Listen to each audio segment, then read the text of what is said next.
Bonjour, moi c'est Sid et aujourd'hui nous allons parler de Hachette Collection pour la collection Combat Patrol dans l'univers Warhammer 40 000. C'est parti! Avant de commencer cette vidéo, tu me mets un petit pouce bleu, ça te prend 5 secondes, un petit clic, sois paradin avec moi. Et après, tu me laisses un petit commentaire pour me dire si toi aussi, tu es content de Hachette ou si tu as des difficultés de livraison, qu'est-ce que tu penses de ce magazine. Enfin bref, tu échanges avec moi, ça me fait plaisir et en plus de ça, je réponds à tous les messages. Après, tu me fais un deuxième petit clic, tu t'abonnes, ça va pas te tuer s'il y a ceux qui le feront. Et sinon, on est parti pour ce unboxing. Combat Patrol numéro 12. On a une grappe de Space Marine. Il vous faudra évidemment le numéro suivant pour avoir la deuxième grappe et les socles. Je vais pas m'étendre dessus, mais comme vous pouvez le voir quand même, c'est du easy to build, hein, voilà, tout simplement. En sachant que sur internet, avec des vendeurs spécialisés, vous pouvez trouver des options de montage.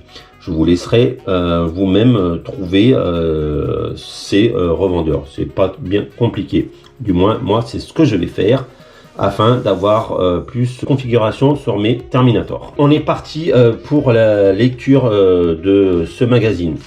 Alors, comme d'habitude, ici, l'assemblage, voilà.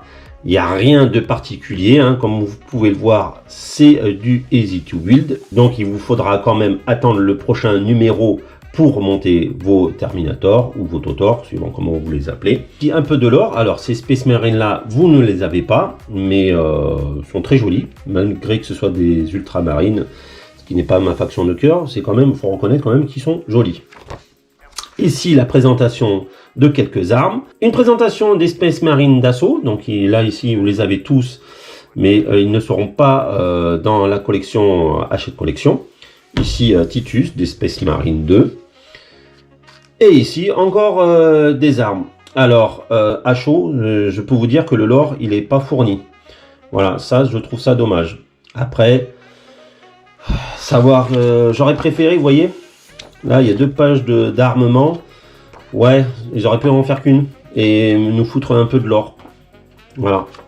Typiquement, moi, là, le lore me plaît pas. Mais bon. Passons. Le test d'ébranlement. Donc, vous verrez tout ça avec le magazine. Petit scénario. Alors, comme vous pouvez le voir, vous avez tous vos Tyrannides et tous vos Space Marines. Évidemment, vous n'avez pas les Terminators car vous n'avez pas de quoi les monter en entier. Donc, c'est logique. Donc ça doit être un petit scénario pour la mise en situation de la nouvelle règle. Rien de bien particulier. Donc il y a une phase, Space Marine, une phase Tyrannide, afin de réaliser la phase d'ébranlement. Voilà.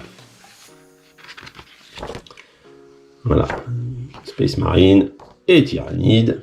Les codes couleurs flash bien, donc vous savez de suite qui quoi. Comme ça, vous pouvez mettre en application la petite nouvelle règle en ajoutant toutes les autres. Ici, suivant qui a gagné le petit lore, la petite phrase, voilà. La deuxième partie de vos Terminators, donc vous pourrez enfin les monter complètement et les jouer. Et dans le numéro suivant, et ben encore de peinture. Donc André, râler. Voilà. Écoutez, on va passer à la conclusion.